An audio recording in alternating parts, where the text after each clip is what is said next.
오늘 우리에게 주시는 하나님의 말씀은 구약 성경 느헤미야 13장 6절에서 14절, 28절에서 31절까지의 말씀입니다.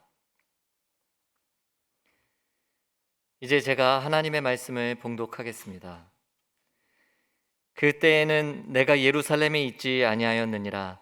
바벨론 왕 아닥사스다 32년에 내가 왕에게 나아갔다가 며칠 후에 왕에게 말미를 청하고 예루살렘에 이르러서야 엘리야십이 도비아를 위하여 하나님의 전뜰에 방을 만든 악한 일을 안지라. 내가 심히 근심하여 도비아의 세간을 그 방 밖으로 다 내어 던지고 명령하여 그 방을 정결하게 하고 하나님의 전의 그릇과 소제물과 유향을 다시 그리로 들여 놓았느니라. 내가 또 알아본즉 레위 사람들이 받을 몫을 주지 아니하였으므로 그 직무를 행하는 레위 사람들과 노래하는 자들이 각각 자기 밭으로 도망하였기로 내가 모든 민장들을 꾸짖어 이르기를 하나님의 전이 어찌하여 버림바 되었느냐 하고 곧 레위 사람을 불러 모아 다시 제자리에 세웠더니 이에 온 유다가 곡식과 새 포도주와 기름의 11조를 가져다가 곳간에 드림으로 내가 제사장 셀레마와 서기관 사독과 레위 사람 부다야를 창고지기로 삼고 mat단야의 손자 삭굴의 아들 하난을 버금으로 삼았나니 이는 그들이 충직한 자로 인정됨이라. 그 직분은 형제들에게 분배하는 일이었느니라. 내 하나님이여, 이 일로 말미암아 나를 기억하시옵소서. 내 하나님의 전과 그 모든 직무를 위하여 내가 행한 선한 일을 도말하지 마옵소서. 대제사장 엘리야십의 손자 요야다의 아들 하나가 호른 사람 산발랏의 사위가 되었으므로 내가 쫓아내어 나를 떠나게 하였느니라. 내 하나님이여, 그들이 제사장의 직분을 더럽히고 제사장의 직분과 레위 사람에 대한 언약을 어겼사오니 그들을 기억하옵소서. 내가 이와 같이 그들에게 이방 사람을 떠나게 하여 그들을 깨끗하게 하고 또 제사장과 레위 사람의 반열을 세워 각각 자기의 일을 맡게 하고 또 정한 기한에 나무와 처음 익은 것을 드리게 하였사오니 내 하나님이여, 나를 기억하사 복을 주옵소서. 아멘. 미국의 범죄학자인 제임스 윌슨과 조지 켈링은 한 가지 특이한 실험을 시도했습니다. 그리고는 그 실험을 통해 깨진 유리창의 법칙이라는 이론을 창안했는데요. 이 이론은 깨진 유리창을 그대로 두면 그 지역이 무법천지가 된다는 범죄의 전염성에 관한 이론입니다. 1969년에 스탠포드 대학의 심리학자인 필립 짐바르도 교수는 이 깨진 유리창의 법칙을 실제로 증명하는 실험을 다시 시도했습니다. 그는 비교적 치안이 허술한 골목에 두 대의 차를 세워놓은 다음에 본넷을 열어둔 다음 두 대의 차 중 한 대는 일부러 유리창을 깨뜨려 놓았습니다. 일주일이 지나자 본넷만 열어둔 차는 아무 문제가 없었던 반면 유리창이 깨진 차량은 세워놓은 지 10분 만에 배터리가 없어졌습니다. 그리고 타이어도 전부 사라져 버렸고요. 그리고 그 차 앞에는 쓰레기가 점차 쌓여가기 시작했고 낙서가 되더니 일주일 후에는 이 차는 완전히 고철 상태가 될 정도로 파손돼 버리고 말았습니다.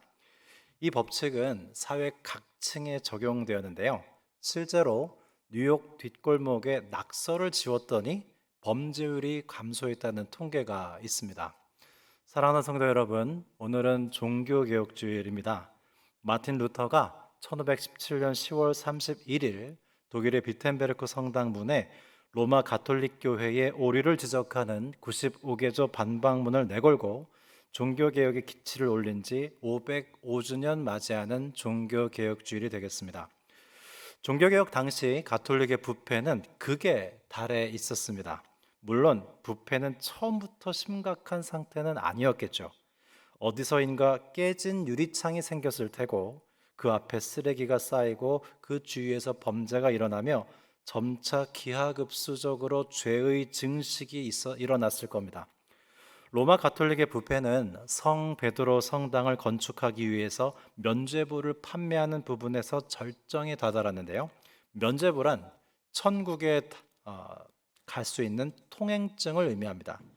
당시 면죄부 판매업자들은 다음과 같이 외쳤습니다. 자, 여러분, 여기 죄를 사하는 사면증이 있습니다. 이 사면증 한 장이면 당신은 물론이요, 이미 돌아가신 부모님의 죄도 용서받을 수 있습니다. 지금 당신의 부모님들이 이렇게 지옥에서 외치는 소리가 들리지 않습니까? 얘야, 우리는 너를 낳아 힘들게 잘 키웠지 않니? 어서 면죄부를 사서 우리를 구해다오. 그런 부모님들을 어떻게 외면할 수 있겠습니까? 마틴 루터는 이러한 로마 가톨릭의 부패에 대항했습니다. 그러나 일개 신부 한 사람이 로마 가톨릭 전체를 상대로 종교개혁을 하는 것은 마치 달걀로 바위를 치는 것과도 같았습니다. 그러면 마틴 루터는 어떻게 개혁을 시도했을까요? 그는 대단한 것부터 하지 않았습니다. 그저 깨진 유리창을 수리하는 것부터 시작을 했습니다. 루터의 종교개혁은 처음부터 로마 가톨릭을 비판하는 것으로 시작하지 않았습니다. 그는 자기 자신부터 개혁하는 것을 시작했습니다. 마틴 루터는 어거스틴 스토원에서 살았는데요. 언제나 자기 자신의 죄에 대해서 깊은 고뇌에 잠겨 있곤 했다고 합니다. 여러분, 수도원에서 죄를 짓는다면 무슨 죄를 지을 수 있을까요? 그런데도 이 마틴 루터는 하루에 무려 20번 이상이나 고해 신부를 찾아가서 고해 성사를 하곤 했다고 했습니다. 신부님, 제게 순간 나쁜 생각이 떠올랐습니다. 제가 동료 수사를 질투했습니다. 제가 하나님을 의심했습니다. 그러자 나중에 이 고해 신부님이 귀찮은 나머지 이렇게 말했다고 해요. 루터야, 죄 좀 모아가지고 오너라. 너무 자주 온다. 좀 죄를 좀 모아가지고 한 번에 오거라. 그렇게 부탁을 할 정도였다고 합니다. 어느 날 그는 로마의 유명한 성계단 교회를 방문하게 됐는데요. 이 교회는 콘스탄틴 황제의 어머니가 아들에게 부탁해서 예수님께서 십자가에 못 박히실 때 끌려 올라가셨던 그 28개의 계단을 뜯어다가 로마로 가져와서 지은 교회가 바로 성계단 교회입니다. 이 교회에 가면 제단 앞에 예수님께서 끌려 올라가셨던 28개의 계단이 그대로 있었고, 많은 사람들이, 순례자들이 찾아와서 이 계단을 무릎으로 오르내리면 죄사함을 받을 수 있다는 확신을 갖고 하도 많은 사람들이 그 계단을 무릎으로 오르내린 결과 그 계단의 형체가 없어질 정도였다고 합니다. 마틴 루터도 이 계단을 종일 무릎으로 올랐지만 그래도 마음의 평안은 임하지 않았습니다. 그렇게 괴로워하는 중에 문득 호련히 들려오는 음성이 있었는데, 그것은 바로 의인은 오직 믿음으로 말미암아 살리라는 음성이었습니다. 바로 그때 마틴 루터는 큰 깨달음을 얻고 속으로 외쳤습니다. 그렇다. 이 계단은 구원을 얻는 사다리가 될 수 없다. 오직 믿음으로 의롭다함을 얻고 오직 믿음으로만 구원을 얻는다는 깨달음에서 시작된 것이 바로 종교개혁입니다. 그때 이후로 루터는 성경을 깊이 연구하다가 한 가지 근본적인 깨달음을 얻게 되는데요. 여러분, 그것은 무엇이었을까요? 당시 가톨릭 교회들이 성경에서 떠난 점이 많다는 점이었습니다. 여러분, 가톨릭과 개신교의 가장 큰 차이점이 무엇인지 아십니까? 가톨릭 교회는요, 교회의 전통과 성경 말씀 중에 교회의 전통을 더 중요시하는 그런 전통이 있습니다. 반면 우리 개신교회는 교회의 전통보다 하나님의 말씀을 더 중요시하는 이 점이 바로 가장 큰 가톨릭과 개신교의 차이점입니다. 그래서 루터는 가톨릭 교회의 비성경적인 것을 발견하고 그것을 95개, 9가지 질문으로 만들어서 비텐베르크 성당 벽에 붙인 다음 이것들이 과연 성경적인가 그렇지 않은가 함께 연구하고 토론하며 새롭게 되기를 바랬습니다. 마틴 루터의 생각을 당시 가톨릭 교회가 수용하고 함께 토론하고 수정해 갔으면 얼마나 좋았을까요? 그러나 가톨릭 교회는 루터의 제안을 수용하기는커녕 그를 정죄했을 뿐만 아니라 파면했고, 그래서 루터는 불가피하게 종교개혁을 감행하게 된 것입니다. 성도 여러분, 개혁은요, 누군가를 개혁시키는 것으로부터 시작하는 것이 아니라 개혁은 나 자신부터 시작하는 것입니다.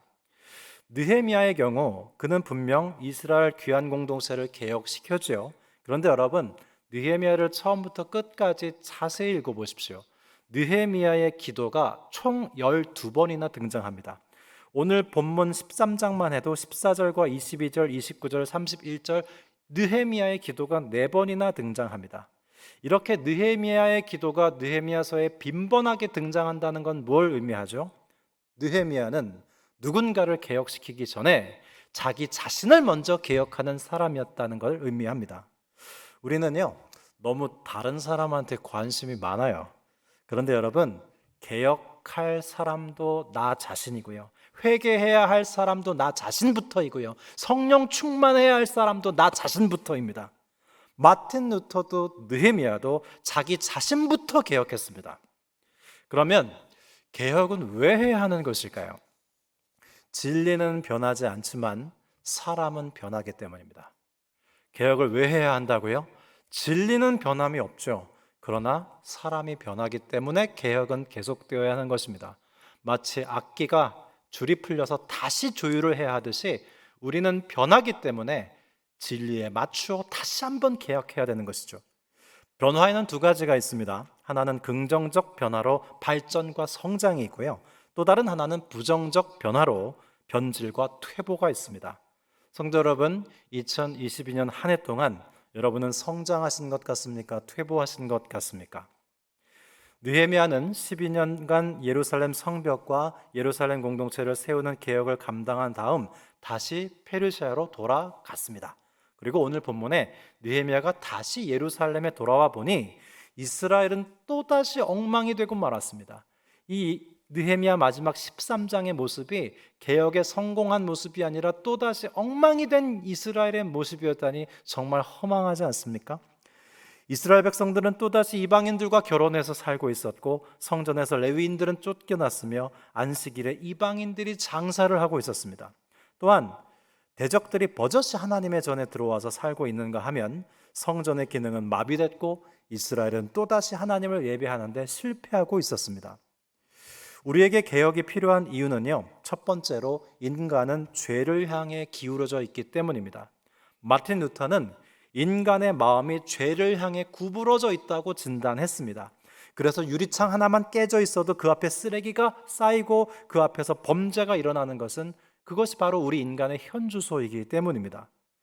여러분, 우리가 말씀과 기도를 조금만 멀리하기만 해도요, 하나님을 믿지 않는 사람들과 똑같이 사고하고 행동하는 모습을 우리는 보고 놀란 적이 있지 않습니까?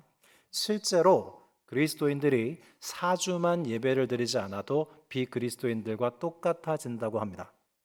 두 번째로 우리에게 개혁이 필요한 이유는 사람은 좋은 것을 선택할 것 같지만 좋은 것이 아니라 익숙한 것을 선택하기 때문입니다.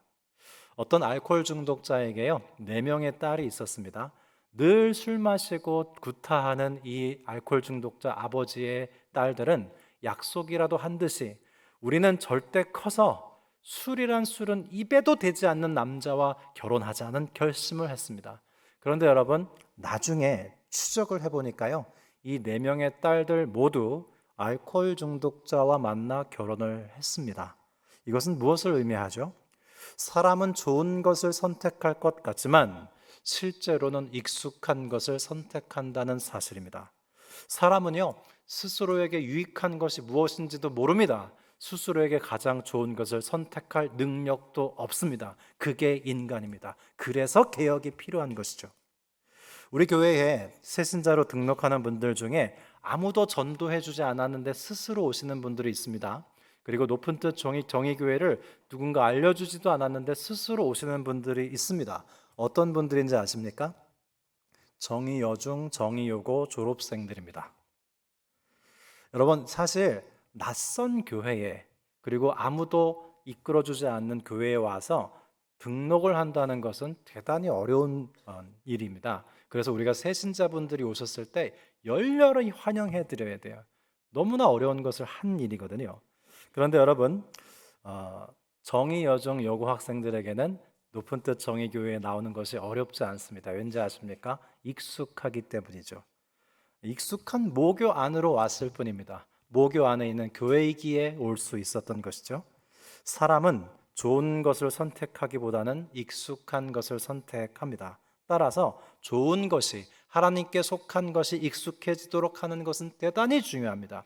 교회 교육에서 우리 아이들에게 하나님께 예배하는 것이 낯설지 않게 교육할 수 있어야 합니다. 하나님께 예배드리는 것이 너무나 자연스럽고 편하고 좋은 것이 되도록 교육할 수 있어야 합니다. 성경 공부가, 기도하는 것이 낯설지 않고 익숙해지도록 교육할 수 있어야 합니다.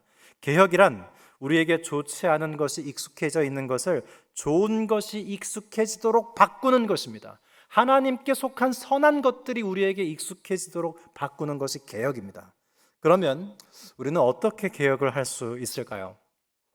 종교개혁의 3대 모토는 이미 아시는 바와 같이 첫 번째 솔라 스크립투라, 오직 성경으로, 두 번째 솔라 그라시아, 오직 은혜로, 세 번째 솔라 피데, 오직 믿음으로입니다.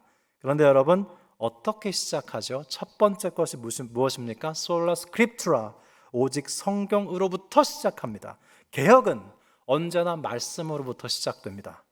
느헤미야 말씀은 전반부인 1장부터 7장에서는 성벽 재건을, 후반부인 8장에서 13장은 본격적인 영적 개혁을 다루고 있는데요.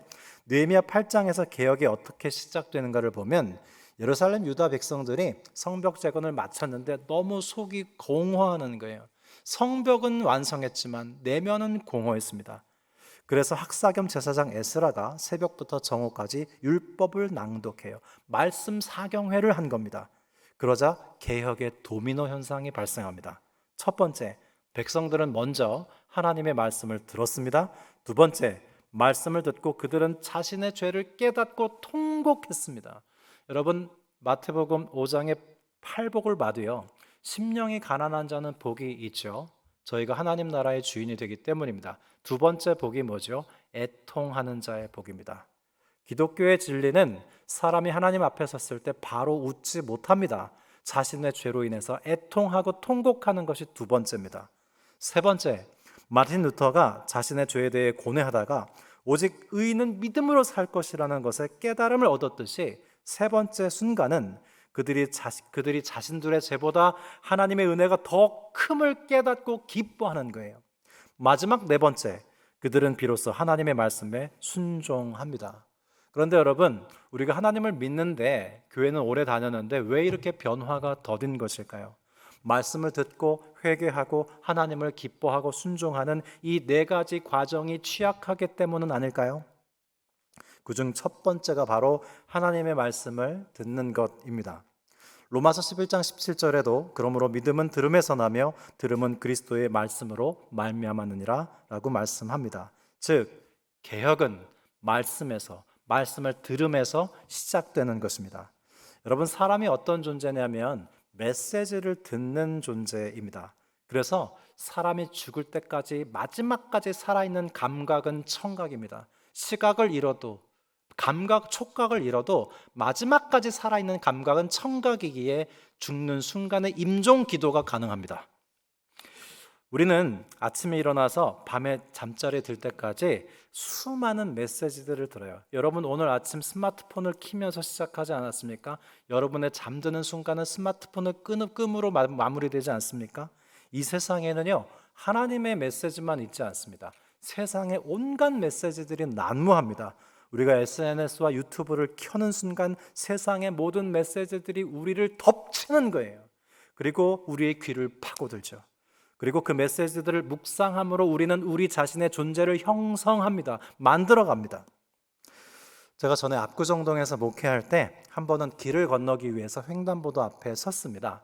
신호가 좀 길어서 길 건너편에 있는 건물들을 올려다봤는데요, 과장하지 않고 성형외과 간판이 20개가 넘었습니다. 제가 세봤습니다. 압구정동 성형외과로 유명한데 정말 성형외과 간판만 20개가 넘었는데요, 그 20개가 넘는 간판이 저한테 이렇게 말하는 것 같았습니다. 당신도 하십시오. 그래서 제가 사람이 성형으로 살 것이 아니요 하나님의 말씀으로 살 것이니라, 마태복음 4장 4절의 말씀으로 대응했던 적이 있는데요, 꼭 필요한 성형은 괜찮고요, 성형하신 분들 정죄하지 않습니다. 사랑합니다. 여러분, 우리가 주일 예배를 드릴 때 어떤 일이 생기냐면 한 주간 우리 안에 잠식해 들어온 세상의 메시지들을 하나님의 말씀으로 이 시간 바꾸는 거예요. 나도 모르게 내 안에 세상의 메시지들이 가득해요. 그것으로 나를 만들고 있는데 얼마나 피곤하겠습니까? 세상의 요구를 우리가 다 어떻게 들어줄 수 있어요? 그런데 하나님 앞에 예배드리고 하나님의 말씀을 듣는 순간 세상의 메시지들이 나가고 하나님의 말씀이 우리 안에 들어오면서 우리는 진리로 인해 자유케 되는 것입니다. 내가 또 세상에 속을 뻔했구나. 세상은 말합니다. 더 이뻐져야 한다고, 더 많이 가져야 한다고, 이겨야 한다고, 남들을 눌러야 한다고. 그러나 세상은 하나님의 말씀은 그렇게 우리에게 말씀하지 않죠. 오늘 2부 때 세례식이 있었어요. 근데 세례식 때마다 제가 위에서 중보드리는 기도가 있는데요. 우리는 더 이상 세상이 요구하는 대로 남보다 잘난 사람이라고 주장할 필요가 없게 되었습니다. 왜냐하면 하나님의 자녀가 되었기 때문입니다. 이 중보를 꼭 해드리곤 합니다. 우리는 우리 안에 들어와 있는 메시지들을 주야로 묵상하면서 그것을 우리의 존재화시키면서 살아가는 존재들이에요. 그래서 여러분 매일 아침 하루를 시작할 때 새벽 예배로 시작하는 건 참 좋은 것 같습니다. 사람의 말이 내 안에 들어오기 전에, 세상의 메시지가 내 안에 들어오기 전에 하루 첫 시간에 하나님의 말씀이 내 안에 들어오도록 하면서 하루를 시작하는 것은 대단히 영적으로 유익하다고 생각합니다.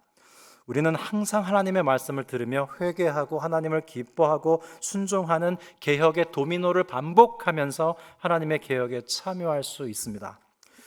또한 이 세상은 마틴 루터처럼 느헤미야처럼 개혁된 누군가를 통해서 개혁될 수 있는 것입니다.